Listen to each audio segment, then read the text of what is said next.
سلام كمي توعلو تخطاتلت مدبات يوتيوب channel سينما سمرة نيلوم معلت استرالو واتساب صابات سبورت حزنا لكم قريبنا لنا مكتتالكم بخبر نعدم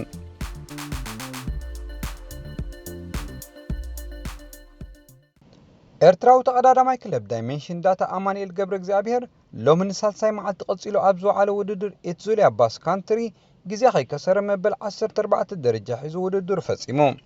ነዚ ናይ ሎሚ 191.4 ኪሎ ሜትር ርሕቀት ዝሰፈነ ሳልሳይ መድረኽ ጀርመናዊ ተቀዳዳማይ ክለብ ቦራ ማክሲሚላን ሻሽማን ተዓዊቱሉ ንብጫ ማልያ ከምኡውን ጻዕዳ ማልያን ማክሲሚላን ለቢሶን ዝርከብ ክኾን ከሎ አማኑኤል ድማ በሓደ ደቂቃን 22 ካልኢታትን ድሒሩ ኣብ ሓፈሻዊ ናይ ግዜ ውድድር መበል 14 ኣብ ውድድር ብሉጽ መንእሰይ ድማ ራብዓይ ተርታ ተሰሪዑሎ ዙር ኤትዙሊያ ባስ ካንትሪ ናይ ወሉ ቱር መዐቀኒ ዘሎ ኣብ እስጳኛ ዝካየድ ውድድር እዩ ኣብ መበል 24 ዙር ላንካው ማሊጃ ዝሳተፍ ዘሎ ኤርትራዊ ተቀዳዳማይ ክለብ ታሪንጋኑ መትከል እዩ በወገኑ ሎሙ ብዓወት ኢጣልያዊ ተቀዳዳማይ ክለብ ሰደርሜክ ኣብ ዝተፈጸመ ውድድር 5ይ መድረኽ ዝኾነ ይኹን ግዜ ከየጥፈአ መበል 36 ደረጃ ሒዙ ቅድድሙ ዛዚሙ ብጫ ማልያ ዙር ላንካዊ ኣብ ዝባን ኣውስትራልያዊ ተቀዳዳማይ ክለብ ሳፑራ ቤንጃሚን ዲያባል ኣላ መትከል ድማ 4 ደቂቃን 20 ካልኢታትን ተፈልዩ መበል 16 ተርታ ሒዙ ይርከብ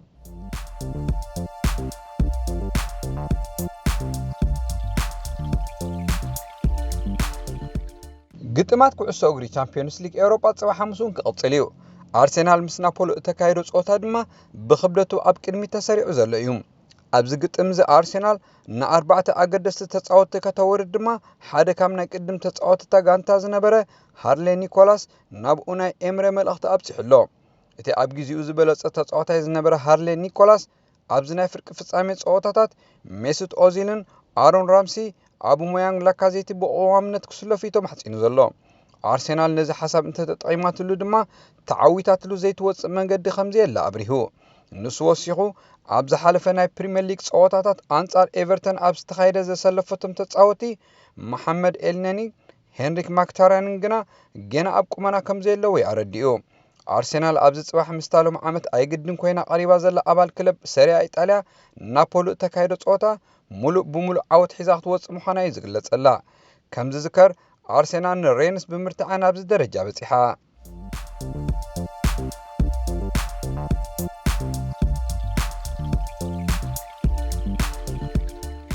ብዘይካ ዝጽባሕ ኣብ ግጥማት ሊግ ኤውሮጳ ምስ ሰርቪያ ፓርሃ ንምጽዋት ምድላዋት ኣብ ምጽፋፍ ትርከብ እንግሊዛዊ ቸልሲ ናብ ቀዳማይ እግሪ ጸወታ ንምክያድ ናብ ቼክ ሪፐብሊክ ተጓዒዛ ምህላዋ ይሕበር ነዚ ግጥም ብዝምልከት ሕቶ ዝቐረበሉ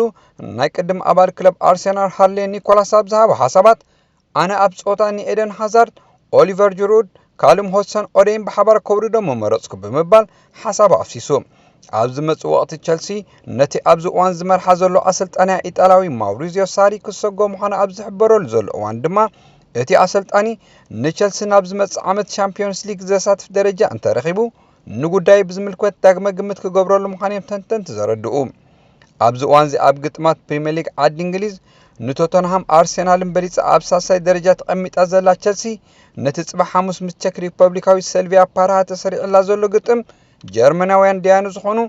ፊሊክስ ዝዋየር ዞርተን ሸፊነር ማርኮ ኣሽሙለር ክመርሕዎ ትጽቢት ይግበር ኣብዚ እዋን እዚ ክሳብ ናይ ፍርቂ ፍጻሜ ሊግ ኤውሮጳ ክትበጽሕ ክኢላ ዘላ ሰልቪያ ፓርሃ ንሰውሴክ ከም ዘይተሰልፎ ክፍለጥ እንከሎ ቦሪል ኣሌዮካ ኩዲላንስ ኮዳ ትራኦረን ግና ኣብ ሜዳ ክትሪኦም ተስፋ ኣለዋ ብወገን ቸልሲ ክረአ እንከሎ ብዘይካቲ ኣብ ተጠንቀቕ ዝርከብ ባርክሌይ እንተዘይኮይኑ ዝኾነ ዝተጎድኦ ተጻዋታ የብላን ብጀካዚ ቤኔፊካ ምስ ኣይንትራክ ፍራንክፈርት ቪላሪያል ምስ ቫሌንሺያውን ክገጥማ እየን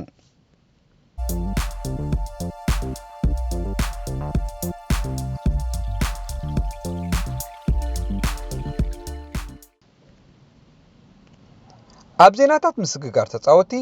ማንቸስተር ዩናይትድ ሰሙናዊ 300,000 ፓውንድ ክኽፈሎ ንዝሓተተ ማሪቆስ ራሽፎርድ ውዕሉ ንተወሳኺ 5 ዓመታት ከተናውሓሉ ኣብ ስምምዕ ንምብጻሕ ከም ተቓረበ ተሓቢሩ ብጀካዚ ታጋንታ 25 ሚልዮን ፓውንድ ዝበጽሕ መፍረሲ ውዕል ተኸላኻላይ ቶተንሃም ቶቢ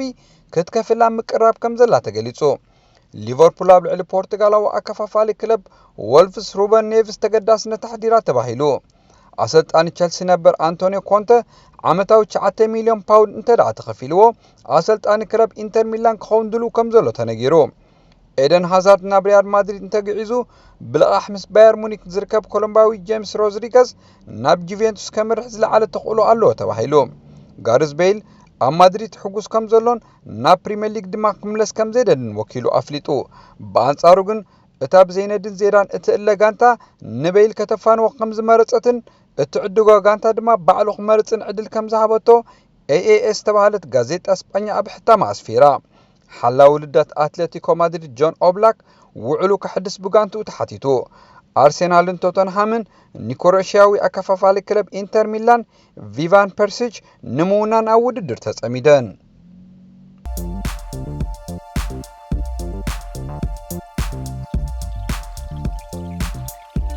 CIES ተባሃለ ናይ ኩዕሶ እግሪ መጽናዕታዊ ትካል ኣስማት ናይ ዝለዓለ ዋጋ ከውጽኡ ዝኽእሉ ተጻወቲ ፕሪምየር ሊግ ዘርጊሑ ብመሰረት እቲ ትካል ዝገበሮ መጽናዕቲ ዝለዓለ ዋጋ ከውጽእ ይኽእል እዩ ተባሂሉ ኣብ ቀዳማይ ደረጃ ዝተሰርዐ ኣጥቃዓይ ቶተንሃም ሃሪ ኬይን ክኸውን ከሎ ዋግኡ 171 ሚልዮን ፓውንድ ተሸኒኑ ብድሕሪኡ ክሳብ 10ይ ደረጃ ዝተሰርዑ ተጻወቲ ምስ ንርኢ ድማ ራሂም ስተርሊንግ 161 ሚልዮን መሐመድ ሳላህ 160 ሚልዮን ሮሜሉ ሉካኩ 137 ሚልዮን ኢደን ሃዛርድ 105 ሚልዮን ፒየር ኤምሪክ አውባሜያንግ 72 ሚልዮን አካፋፋሊ ኤቨርተን ሪቻርሊሰን 71 ሚልዮን ተኸላኻላይ ዌስትሃም ዴክላስ ሪሰ 60 ሚልዮን አካፋፋሊ ሌስተር ዩሪ ቴልማንስ 52 ሚልዮን አጥቃዓይ ፉልሃም አሌክሳንደር ሚትሮቪች 43 ሚልዮን ፓውንድ ተተሚኖም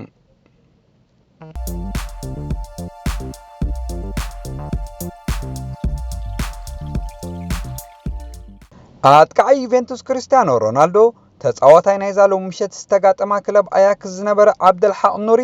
አጋጢሞ ካብ ዘሎ ሕማም ቀልጢፉ ንኽሓውሰን ናይ ትምኒቱ ገሊጹሉ ሮናልዶ ብቪድዮ ኣብ ዘመሓላለፎ መልእኽቲ ሰላማት ኑሪ ኣነ ክርስቲያኖ እየ ርሑስ ዕለተ ልደት ብተወሳኺ ኩሉ ሰናይ ነገርን ኣብ ዝሓፀረ ድማ ክትሓውን ይምንየልካ ኢሉ አብደልሐቅ ኑሪ ኣብ 2017 አንጻር ቨርደር ብረመን ምሕዝነታዊ ግጥም እናካየደ ከሎ ብድሕሪ ዘጋጠመ ወቕዒ ልቢ ኣብ ኣእምሮ መጉዳእቲ ስለ ዝገጠሞ ንልዕሊ 1 ዓመት ሓለዋቱ ኣጥፊኡ ነይሩ ኣብዚ እዋን እዚ ድማ ብምንቅስቓስ ዓይንን ኣፍን ክረዳዳእ ጀሚሩ ይርከብ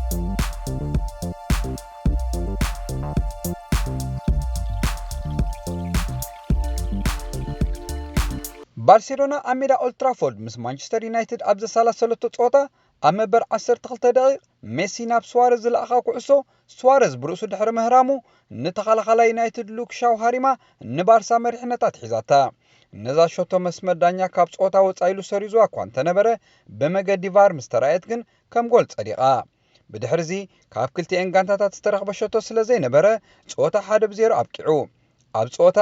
ዴቪድ ዲሃያ ካብ ስዋረዝን ጆርዲ አልባን ዝተፈተነሉ ሓደገኛታት ቅልዓት ብምድሓን ጋንቱ ብገፊሕ ንኸይትሰዓር ውሕስነት ኮይኑዋ እዩ